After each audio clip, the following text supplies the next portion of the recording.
ముందుగా హెడ్లైన్స్. అహ్మదాబాద్ విమాన ప్రమాద స్థలాన్ని పరిశీలించిన ప్రధాని మోదీ ప్రమాదానికి గురై 265 మంది ప్రాణాలు కోల్పోయిన ఘటనపై ప్రధాని నరేంద్ర మోదీ తీవ్ర దిగ్భ్రాంతి. ఇరాన్ పై యుద్ధం ప్రకటించిన ఇజ్రాయెల్, అమెరికా సాయం లేకుండానే ఇరాన్ పై బాంబుల వర్షం, మెరుపు దాడులకు దిగిన ఇజ్రాయెల్ ఎయిర్ ఫోర్స్, బాలిస్టిక్ క్షిపణులు, డ్రోన్లతో టెహ్రాన్ పై దాడికి దిగిన ఇజ్రాయెల్.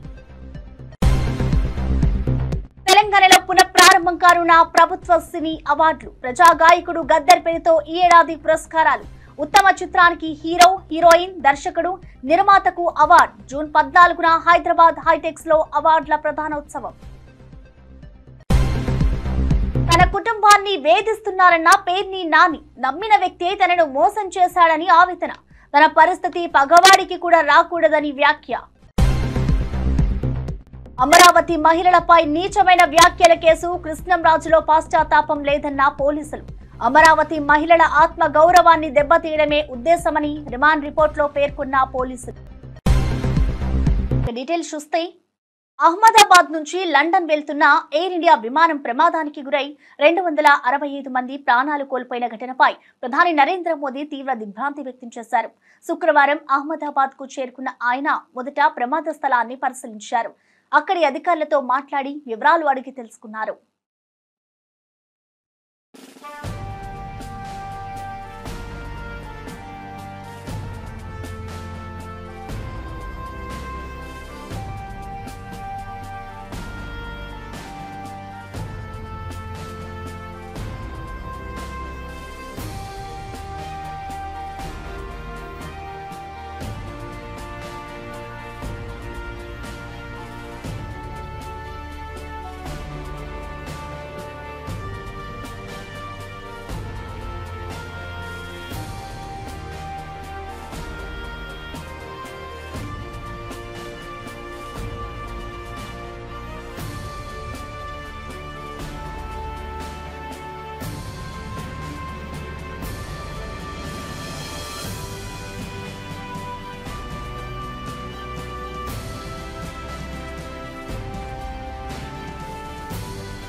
అహ్మదాబాద్ లో జరిగిన ఎయిర్ ఇండియా విమాన ప్రమాదంలో గాయపడిన బాధితులను ప్రధాని నరేంద్ర మోదీ పరామర్శించారు.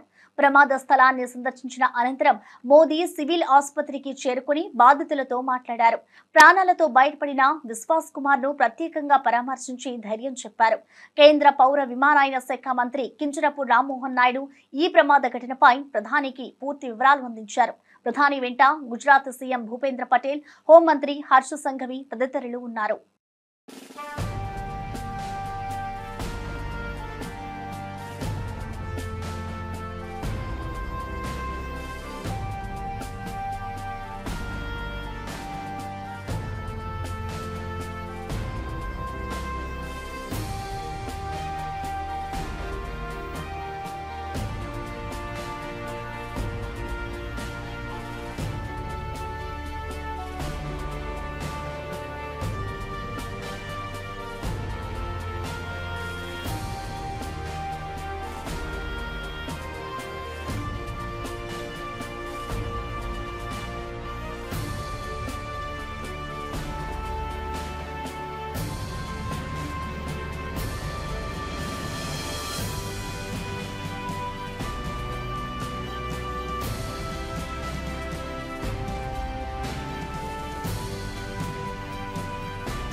అహ్మదాబాద్ విమాన ప్రమాద ఘటనపై ఎన్డీఆర్ఎఫ్ డీఐజీ హరి ఓం గాంధీ కీలక వ్యాఖ్యలు చేశారు. శిథిలాల తొలగింపు పనుల్లో 6 బృందాలు నిన్నటి నుంచే పనిచేస్తున్నాయని అన్నారు. మొత్తం ప్రాంతాన్ని పూర్తిగా తొలగించిన తర్వాతే శిథిలాల కింద ఎన్ని మృతదేహాలు ఉన్నాయి లేదా బాధితులు ఉన్నారో స్పష్టత వస్తుందని అన్నారు. ఇక గాయపడిన వారిని వెంటనే ఆసుపత్రికి తరలించినట్లుగా వివరించారు. సమయాన్ని పరిగణలోకి తీసుకుంటే ఇది అత్యంత క్లిష్టమైన రికవరీ ఆపరేషన్ గా మారిందని పేర్కొన్నారు. ప్రజల ప్రాణాలను రక్షించేందుకు అన్ని విభాగాలు సమిష్టిగా పనిచేస్తున్నాయని స్పష్టం చేశారు. ऑलरेडी हमारी टीमें जैसे ही कल इन्फॉर्मेशन मिला था तब से टीमें लगी हुई हैं, सभी लोगों के साथ मिलकर काम चल रहा है. आप लोगों को बताएंगे जो भी फाइनल हमारा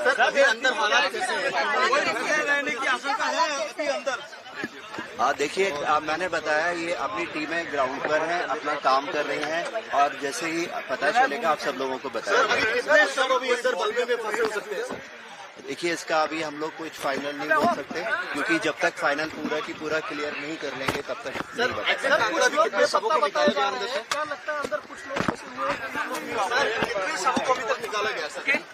देखिए ऑलरेडी ये आंकड़ा बताया जा चुका है, ऑफिशियली बताया जा चुका है जितने निकाले गए हैं. बाकी जो भी इंफॉर्मेशन होगी आप लोगों को हम बताएंगे.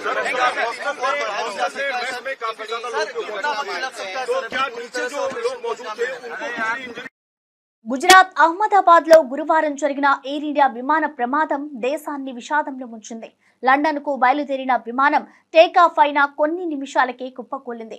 ఈ ఘటనలో మొత్తం 265 మంది మృతి చెందారు. ప్రయాణికులతో పాటు విమాన సిబ్బంది కూడా ప్రాణాలు కోల్పోయారు. విషాదాన్ని మరింత ముదిర్చిన విషయం ఏమిటంటే విమానం ఓ మెడికల్ కాలేజీ భవనంపై పడిపోయింది. దీంతో ఆ కళాశాలలోని విద్యార్థులు సిబ్బంది కూడా దుర్మరణం చెందారు. ఈ ఘటనపై ప్రధాని మోదీ తీవ్ర దిగ్భ్రాంతి వ్యక్తం చేయగా కేంద్ర ప్రభుత్వం హఠాత్తుగా ఏర్పడిన ఈ విషాదంపై పూర్తి స్థాయి విచారణకు ఆదేశాలు జారీ చేసింది.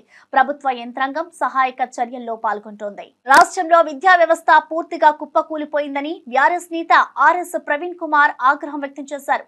కేసీఆర్ హయాంలో విద్యారంగం అభివృద్ధి చెందిందని కొనియాడిన ఆయన ఇప్పుడు కాలేజీకి వెళ్లి ప్రతి అమ్మాయికి స్కూటీ ఇస్తామన్న హామీ ఏమైందని ప్రశ్నించారు. కేసీఆర్ ప్రవేశపెట్టిన బ్రేక్ఫాస్ట్ పథకాన్ని రేవంత్ సీఎం అయిన తర్వాత రద్దు చేశారని ఆరోపించారు. కాంగ్రెస్ ప్రభుత్వం ఫోటోషాప్ పరంగా మాత్రమే పనిచేస్తుందని ఎద్దేవా చేశారు. యంగ్ ఇండియా ఇంటిగ్రేటెడ్ స్కూల్స్ పేరుతో సీఎం రేవంత్ ప్రజలను మోసం చేస్తున్నారని విమర్శించారు. విద్యా వ్యవస్థ పట్ల కాంగ్రెస్ నిర్లక్ష్యానికి ఇది నిదర్శనమని ఆవేదన వ్యక్తం చేశారు. టాయిలెట్ల పరిస్థితి అత్యంత ఘోరంగా ఉందని, తాగడానికి నీళ్లు కూడా సరిగా లేవని, అదేవిధంగా ప్రాపర్ మెస్ ఫెసిలిటీస్ కూడా లేవని, అలాగే లైబ్రరీలకు బుక్కులు లేవని, అలాగే ఇంటర్నెట్ సదుపాయం కూడా లేదని, అలాగే విద్యార్థులకు రావాల్సిన స్కాలర్షిప్స్ ఏవైతున్నాయో ఒక 2-3 సంవత్సరాల నుంచి రావడం లేదని చెప్పేసి రాహుల్ గాంధీ గారు కేంద్ర ప్రభుత్వానికి లేఖ రాసిండ్రు. మేము ఒక్కటే చెప్పాలనుకున్నాం, అయ్యా రాహుల్ గాంధీ గారు లేఖ బాగానే రాసిండు కానీ నరేంద్ర మోడీ అడ్రస్తో పాటు సీసీలో రేవంత్ రెడ్డి అడ్రస్ కూడా పెట్టాల్సిందని మేము అనుకుంటున్నాం. మీరు అది కావాలనే ఆ అడ్రస్లో రేవంత్ రెడ్డి పేరు, తెలంగాణ కాంగ్రెస్ ప్రభుత్వం పేరు కావాలనే పెట్టలేదని మేము అనుకుంటున్నాం. నిజానికి ఇక్కడ చెప్పిన సమస్యల కన్నా ఇంకా తీవ్రమైన సమస్యలు, బీహార్ కన్నా ఘోరమైన సమస్యలు ఈరోజు తెలంగాణలో విద్యారంగాన్ని పట్టి పీడిస్తున్నాయి. ఇది వాస్తవం. దీన్ని గురించి మాట్లాడకుండా మీరు ఎక్కడో మరి బీహార్లో దర్భంగాలో ఒక హాస్టల్ గురించే మాట్లాడుతున్నారు. నిజానికి ఇక్కడ సమస్యలు మీరు అశోక్ నగర్ వచ్చినప్పుడు కానీ, లేకపోతే మీరు చేవెళ్లలో మరి దళిత గర్జన పెట్టినప్పుడు కానీ, ఇంద్రవెల్లిలో గిరిజన గర్జన పెట్టినప్పుడు కానీ, సరూర్ నగర్ స్టేడియంలో మరి ప్రియాంక గాంధీ గారు వచ్చి ఇక్కడ మీటింగ్ పెట్టినప్పుడు కానీ, తుక్కుగూడలో మీరు మీటింగ్ పెట్టినప్పుడు కానీ, మీరు విద్యార్థుల మీద మరి మీరు చల్లిన ఏవైతే హామీలు ఉన్నాయో, 10వ తరగతి ఫస్ట్ క్లాస్ అయితే 10,000 రూపాయలు, ఇంటర్మీడియట్కి 25,000 రూపాయలు, డిగ్రీకి 50,000 రూపాయలు, పీజీకి 75,000, పిహెచ్డికి 1,00,000 రూపాయల పారితోషికం ఇస్తూనే అమ్మాయిలందరికీ, కాలేజీకి పోయే అమ్మాయిలందరికీ కూడా స్కూటీలు ఇస్తామనే హామీని మీ అగ్రనాయకులు మల్లికార్జున ఖర్గే గారి దగ్గర నుంచి ప్రియాంక గాంధీ దాకా అందరూ కూడా మరి తెలంగాణ ప్రజల మీద ఈ హామీలు చల్లిండ్రు. మీరు దాని గురించి మీ ముఖ్యమంత్రి అయిన రేవంత్ రెడ్డి గారికి లెటర్ రాయాల్సింది, అది మీరు రాయలేదు.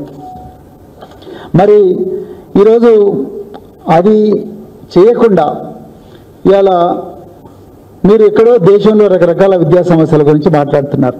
మరి ఒకనాడు కేసీఆర్ గారి ప్రభుత్వంలో ఎంతో గొప్పగా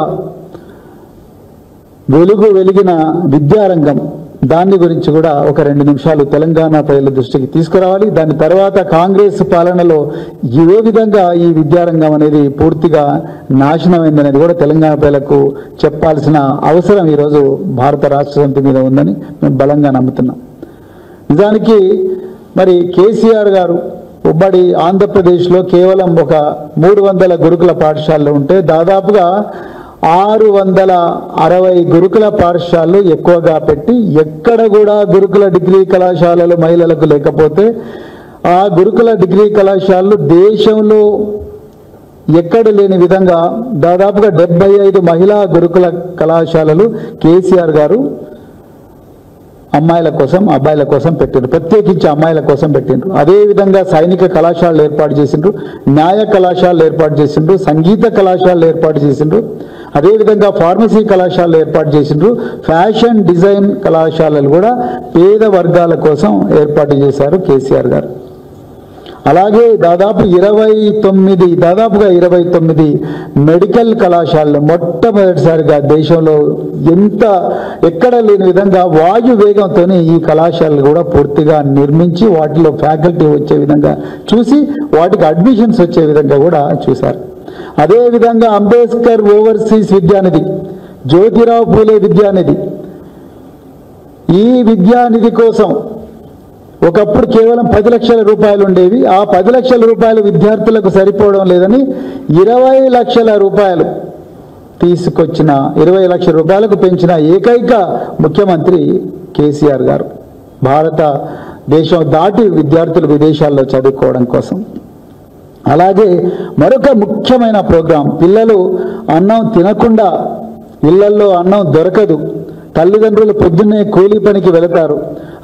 తెలంగాణ ప్రభుత్వం ప్రతిష్టాత్మకంగా అందించనున్న గద్దర్ సినిమా అవార్డుల కార్యక్రమం ఈ నెల 14న హైదరాబాద్ హైటెక్స్ లో వైభవంగా జరగనుంది. ఉత్తమ చిత్రంగా ఎంపికైన ప్రతి సినిమాకు సంబంధించి 4 హీరో, హీరోయిన్, దర్శకుడు, నిర్మాతలకు అవార్డులు అందజేయడం ఈ కార్యక్రమం ప్రత్యేకతగా తెలుస్తోంది.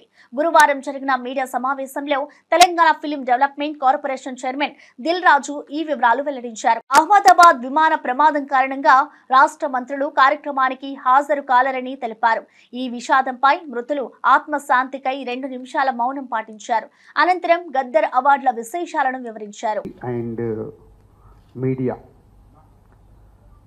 సో ఆ రోజు కార్యక్రమాన్ని ఐఎన్పిఆర్ ద్వారా ఆల్ ఛానల్స్కి లైవ్ ఇవ్వడం జరుగుతుంది. సో ఐఎన్పిఆర్ ద్వారా మీరు కమ్యూనికేట్ చేసుకొని ఆ ఈవెంట్ని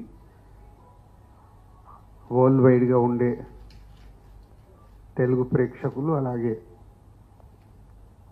అదర్ లాంగ్వేజ్లు కూడా ఇప్పుడు పాన్ ఇండియా అయిన తర్వాత మన హీరోల సినిమాలు ప్రపంచవ్యాప్తంగా రిలీజ్ అవుతున్నాయి. కాబట్టి ఈ ఈవెంట్ అందరికీ రీచ్ అయ్యేలాగా మీ వంతుగా లైవ్ ప్రోగ్రామ్ని కండక్ట్ చేయాలని ఎఫ్డీసీ ద్వారా కోరుచున్నాం. 6 o'clock ఈవెంట్ షార్ప్గా స్టార్ట్ అవుతుంది. 2014 నుంచి 2023 వరకు ఎవ్రీ ఇయర్ 3 బెస్ట్ ఫిలిమ్స్, ప్రతి బెస్ట్ ఫిలింకి hero, heroine, producer and director 4 awards ఇవ్వడం అనేది ఇప్పుడు ఈ తెలంగాణ గదర్ ఫిలిం అవార్డ్స్ నుంచి ఇంట్రడ్యూస్ చేస్తున్నాం.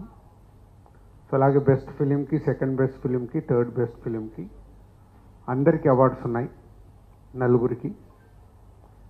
అలా ఎవ్రీ ఇయర్ 3 ఫిలిమ్స్ టు 2023 వరకు ఎవ్రీ ఇయర్ ఉండే 3 ఫిలిమ్స్కి 4 అవార్డ్స్ ఇవ్వడం జరుగుతుంది. సో ఇది చాలామందికి కమ్యూనికేట్ కాలేదని అన్నారు. ఇది కూడా మీడియా మిత్రులు ఇది అందరికీ రీచ్ అయ్యేలాగా చేయాలని కోరుకుంటున్నాను. అలాగే 2024లో ఏవైతే అవార్డ్స్ అనౌన్స్ ఉన్నాయో అవన్నీ అందరికీ ఇన్విటేషన్స్ కూడా ఈరోజు రీచ్ అయ్యాయి. సో తెలుగు చలనచిత్ర లో ఉండే అందరికీ ఎఫ్డిసి చైర్మన్గా నా విన్నపం. తెలంగాణలో గొల్లలు కురుమలు వేరేని దుష్ప్రచారం చేసిన వారు ఒకటేనని ఆలేరు ఎమ్మెల్యే ప్రభుత్వ విప్ బీర్లా ఐలయ్య స్పష్టం చేశారు. తాను గొల్ల కురుమల తరఫున ఎమ్మెల్యేగా ఉన్న ఏకైక నేతనని గుర్తు చేశారు. ఇప్పటి వరకు ఒక్కసారి కూడా కేబినెట్ లో గొల్ల కురుమలకు స్థానం లభించలేదని ఆవేదన వ్యక్తం చేశారు. ఈసారి మంత్రివర్గంలో వారికి న్యాయమైన ప్రాతినిధ్యం కల్పించాలని కోరారు. CM Revanth Reddy PCC chief Mahesh గౌడ్లను కలిసి ఓ మంత్రి పదవి, అడ్వైజర్, ఎమ్మెల్సీ, 5 కార్పొరేషన్ చైర్మన్లు, కమిషన్లలో సభ్యత్వాలు, పార్టీ పదవుల్లో చోటు కల్పించాలని విజ్ఞప్తి చేశారు. ఇక రాష్ట్రంలో 28 లక్షల మంది గొల్ల కురుమలు ఉన్నారని వారిని రాజకీయంగా పట్టించుకోవాల్సిన అవసరం ఉందన్నారు.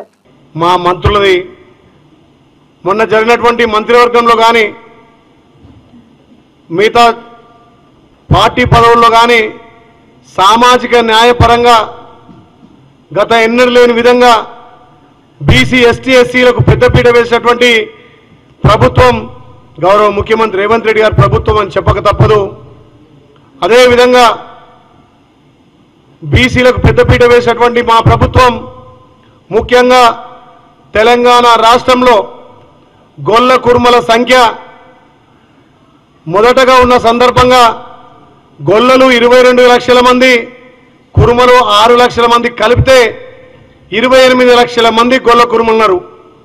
మరి గొల్ల కురుమల తరఫున తెలంగాణ రాష్ట్రంలో నేను ఒక్కనే గెలిచిన కాబట్టి మా గొల్ల కుర్మ సోదరులు రోజు కూడా నాకు ఫోన్ చేసి మన ప్రభుత్వం మీద నమ్మకం ఉంది, మన గౌరవ ముఖ్యమంత్రి బీసీలకు పెద్దపీట వేస్తుండు, కానీ గొల్ల కుర్మలకు మంత్రివర్గంలో కానీ, అడ్వైజర్లో కానీ, ఎమ్మెల్సీలో కానీ, నామినేటెడ్ పోస్టులో కానీ, కమిషనర్ పోస్టులో కానీ, వర్కింగ్ ప్రెసిడెంట్లో కానీ, వైస్ ప్రెసిడెంట్లో కొంత మనకు వెసులుబాటు కల్పించాలి.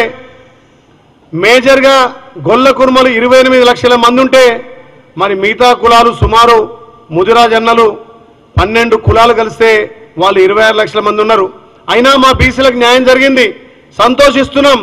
కానీ ఒక గొల్ల కుర్మ రిప్రజెంటేటివ్గా తెలంగాణ రాష్ట్ర వ్యాప్తంగా అన్నా మన కొంత అన్యాయం జరుగుతుంది, ప్రభుత్వాన్ని మీరు అడగండి అని చెప్పి నాకు ఫోన్ చేయడం జరుగుతుంది. నేను ఒకటే చెప్పిన, బీసీలకు ఇంత పెద్ద న్యాయం చేసినటువంటి పార్టీ కాంగ్రెస్ పార్టీ. గౌరవ ముఖ్యమంత్రి రేవంత్ రెడ్డి గారు వచ్చిన తర్వాత బీసీలలో ఒక కొత్త ఆశ చిగురిస్తుంది, బీసీలకు దామాష ప్రకారం న్యాయం జరుగుతుంది. మీరెక్కడ కూడా ఇబ్బంది పడద్దు. తప్పకుండా గౌరవ ముఖ్యమంత్రి రేవంత్ రెడ్డి గారు, డిప్యూటీ సీఎం భట్టి గారు, మంత్రివర్యులు పొన్నం ప్రభాకర్ గారు, ఉత్తమ్ కుమార్ రెడ్డి గారు, కోమటిరెడ్డి వెంకరెడ్డి గారు, శ్రీధరబాబు గారు అందరూ కూడా నాకు హామీ ఇచ్చిండ్రు. తప్పకుండా గొల్ల కురుమలు నమ్మకానికి మారుపేరినటువంటి మీ జాతికి న్యాయం చేస్తామని చెప్పి, భవిష్యత్తులో మీకు పెద్దపీట వేస్తామని చెప్పి నాకు చెప్పడం జరిగింది. కావున నేను కూడా వాళ్ళకి సమాధానం చెప్తున్నా. అయినా మా కులానికి ప్రాధాన్యత ఇవ్వాల్సిందిగా ప్రభుత్వాన్ని రిక్వెస్ట్ చేస్తూ, ముఖ్యంగా పార్టీ ఉన్నటువంటి మా బీసీల ముద్దుబిడ్డ పార్టీ అధ్యక్షులు మహేష్ కుమార్ గౌడ్ గారిని కూడా మా కుల బాంధవులు కలవడం జరిగింది. ఆయన కూడా మాట ఇచ్చిండు, తప్పకుండా కాంగ్రెస్ పార్టీతోటే. వైసీపీ సీనియర్ నేత మాజీ మంత్రి పేర్ని నాని తీవ్ర భావోద్వేగంతో మాట్లాడారు. కూటమి ప్రభుత్వం అధికారంలోకి వచ్చిన తర్వాత తన కుటుంబాన్ని వేధింపులకు గురి చేస్తున్నారని ఆవేదన వ్యక్తం చేశారు. కృష్ణా జిల్లాలో జరిగిన వైసీపీ కార్యకర్తల సమావేశంలో మాట్లాడిన ఆయన, ఎన్నికల ఫలితాల రోజు నుంచి చంద్రబాబు ప్రమాణ స్వీకారం వరకు వైసీపీ క్యాడర్పై దాడులు జరిగాయని ఆరోపించారు. టీడీపీ శ్రేణులు రెచ్చిపోయి కార్యకర్తల ఇళ్లలోకి టపాసులు, జువ్వాలు కాల్చి భయాందోళనకు గురి చేశారని అన్నారు. అసలు చంద్రబాబు 12వ తేదీన ప్రమాణ స్వీకారం చేయకపోవడమే ఈ దాడుల కారణంగానే అంటూ తీవ్ర స్థాయిలో విమర్శలు చేశారు. మందు సామాన్కు వేయటం, సీమటాపకాయ జల్లేయటం, పైశాచిక ఆనందం. ఇంట్లో ఆడవాళ్ళు ఉంటారే, ఈ విష సంస్కృతి ఏంటి, రాక్షస సంస్కృతి ఏంటి, ఎవడ పార్టీకి ఆడి పోటీ పనిచేసుకుంటాడు కదా అనేటువంటి ఇంగిత జ్ఞానం, విచక్షణ, బుద్ధి కూడా లేకుండా మందు సామాన్ని ఆడింట్లోకి వేయటం, అక్కడితో ఆగకుండా ఆ ఇంట్లో కుండీలుంటే మొక్కల కుండీలు పతగొట్టడం, కుండీలు తీసి ఒకవేళ గబాలను ఎందుకు ఈ రాక్షసం వచ్చిందని చెప్పి తలుపులు వేసుకుంటే ఇంటి బయట ఉన్న కుండీలు ఎత్తి తలుపు మీద కొడతాం. పార్టీ వాడు పనిచేసినవాడు ఎవడన్నా బూత్లో ఏజెంట్గా కూర్చున్నవాడు ఉంటే వాడిని అవమానించడం 10 మందిలో కొడతాం. ఏడ్రా రమ్మనరా, జగన్ గారు వస్తాడా, రమ్మను, నిన్ను కొడతాం కదరా, నీ దిక్కున్న చోట చెప్పుకో, పోలీస్ స్టేషన్లో చెప్పుకో అంటే పోలీస్ స్టేషన్కి వెళ్తే ఆ ఎస్ఐ వాళ్ళు ఇవన్నీ ఎలక్షన్లో మావులేనండి, 4 రోజులు ఓర్చుకోండి, ఇప్పుడే కదా గెలిచారని చెప్పని వాళ్ళు పత్తిత్తు కబుర్లు చెప్పటం, ఇవన్నీ మీరు అనుభవించడం అయిపోయింది. అంటే మొట్టమొదటగా చంద్రబాబు నాయుడు 4వ తారీఖు గెలిచినప్పటికీ 12వ తారీఖు దాకా ఎందుకు ప్రమాణ స్వీకారం చేయలేదంటే, వైఎస్ఆర్ కాంగ్రెస్ పార్టీ జెండా మోసినోడినల్లా మీ కక్ష ఉన్న చోటల్లా మీ ఇష్టం వచ్చింది చేసుకోండి, మొత్తం గవర్నర్ మీదకి ఎలక్షన్ కమిషన్ మీదకి వెళ్ళిపోతుంది, మన ఖాతాలోకి రాదు అనేటువంటి బరితెగింపు చంద్రబాబు నాయుడులో పవన్ కళ్యాణ్లో వచ్చింది. కాబట్టి ఇవాళ ఆ రకమైనటువంటి తప్పుడు ఆలోచనతో వాళ్ళ లక్ష్యం ముందుగా వైఎస్ఆర్ కాంగ్రెస్ పార్టీకి పేటలో గ్రామాల్లో జెండా మోసేవాడు ఉండకూడదు, భయపడి పారిపోవాలి, ఇంట్లోంచి జగన్ పేరు చెప్తే బయటికి రాకుండా ఉండాలి అనే లక్ష్యంగా వేటాడటం అయిపోయింది. నెక్స్ట్ ఎవరెవరైతే పార్టీకి పనిచేస్తుంటారో మండల స్థాయిలో లేదా జిల్లా స్థాయిలో రాష్ట్ర స్థాయిలో పనిచేస్తున్న వాళ్ళని కట్టడి చేయాలి, వాళ్ళని భయపెట్టాలి. ఇక నాకులాగా వాళ్ళు చేసేటువంటి ప్రతి పాపాన్ని ఇరాన్ అణు స్థావరాలపై ఇజ్రాయెల్ శుక్రవారం రాత్రి మెరుపు దాడులకు దిగింది. తెహ్రాన్తో సహా పలు కీలక అణు కేంద్రాలపై బాలిస్టిక్ క్షిపణులు డ్రోన్లతో విరుచుకుపడ్డాయి. ఈ దాడులపై ఇజ్రాయెల్ ప్రధాని నేతాన్యాహు స్పందిస్తూ ఆపరేషన్ రైజింగ్ లయన్ ప్రారంభించామని ప్రకటించారు. అమెరికా సహాయం లేకుండానే ఈ బాంబుల వర్షాన్ని కొనసాగించామని తెలిపారు. టెహ్రాన్లోని నివాస ప్రాంతాల్లో తీవ్ర ఉద్భ్రాంతి నెలకొంది.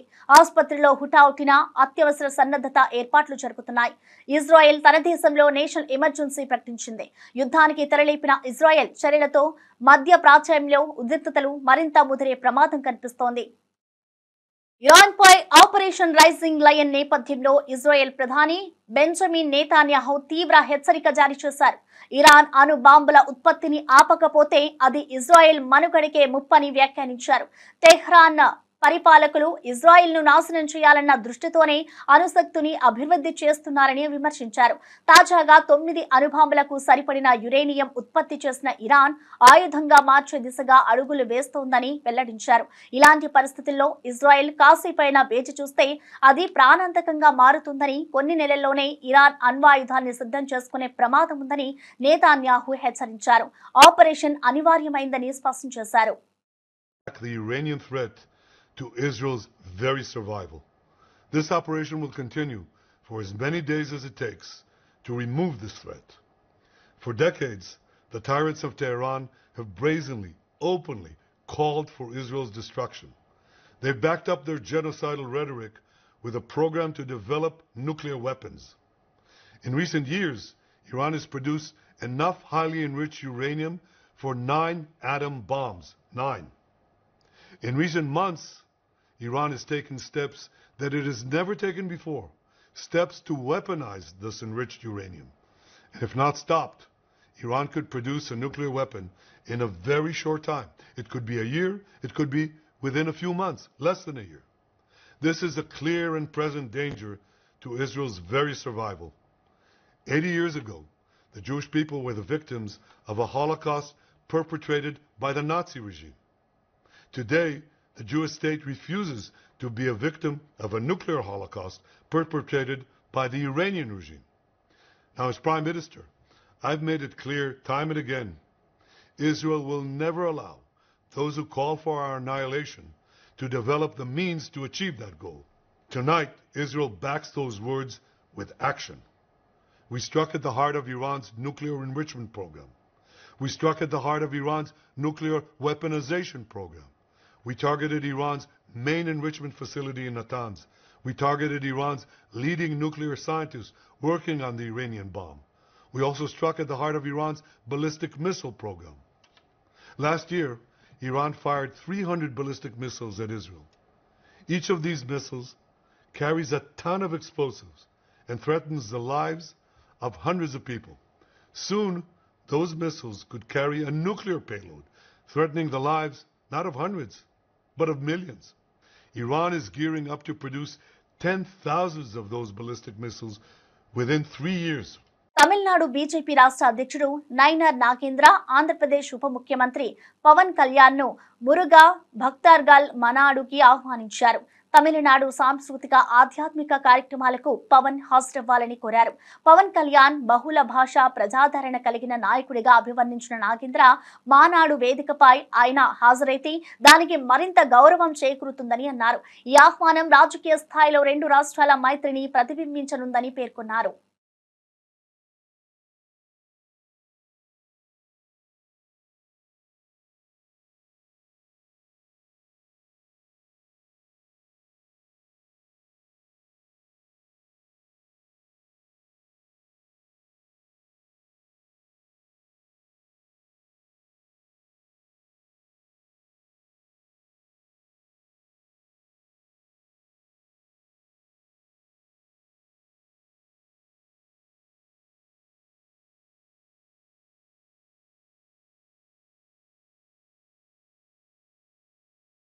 ఢిల్లీ నుంచి అహ్మదాబాద్ కు వెళ్లిన అదే ఎయిర్ ఇండియా విమానంలో ప్రయాణించిన ఓ ప్రయాణికుడు ప్రమాదం నుంచి బయటపడిన తర్వాత తన అనుభవాన్ని బయటపెట్టారు.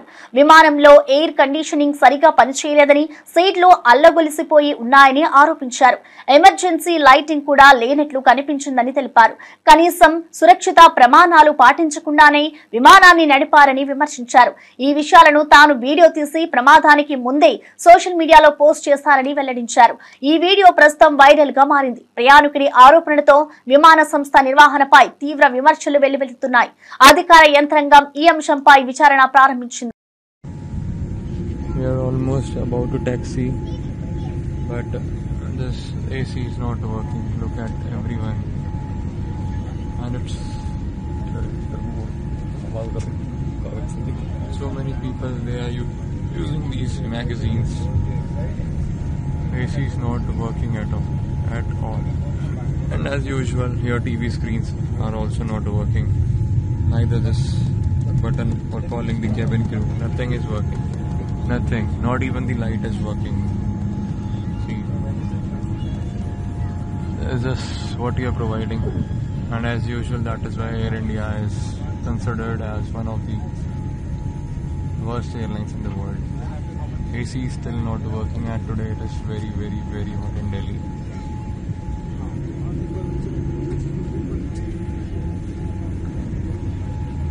See,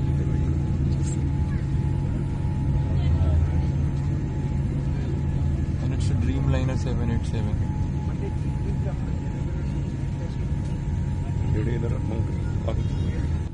See, I'm sweating like hell. And we are here for the last 15 minutes. Nothing happening. Remote isn't working. Nothing is working. I don't know why I booked this flight again. Madhya Pradesh లో నిర్మించిన ఓ flyover ఇప్పుడు చర్చనీయాంశమైంది. ఓ ప్రాంతంలో 90 డిగ్రీల తిప్పుతో రూపొందించిన ఈ flyover పై ప్రయాణికులు భయభ్రాంతులకు గురవుతున్నారు. వాహనదారులు స్పీడ్ లో వెళ్తే అచ్చం మలుపు వద్ద ప్రమాదాలు జరిగే అవకాశం ఎక్కువగా ఉందని భావిస్తున్నారు. డిజైన్ లో తడువో లేక ప్లానింగ్ లో లోపమో అనే ప్రశ్నలు ఆ ప్రాంత ప్రజల్లో చర్చనీయాంశమవుతున్నాయి. సోషల్ మీడియాలో ఫ్లైఓవర్ కి సంబంధించిన ఫోటోలు వైరల్ అవుతుండటంతో అధికారులు స్పందించాల్సిన పరిస్థితి ఏర్పడింది. ఈ విషయంలో ప్రభుత్వం ఎలా స్పందిస్తుందో వేచి చూడాలి.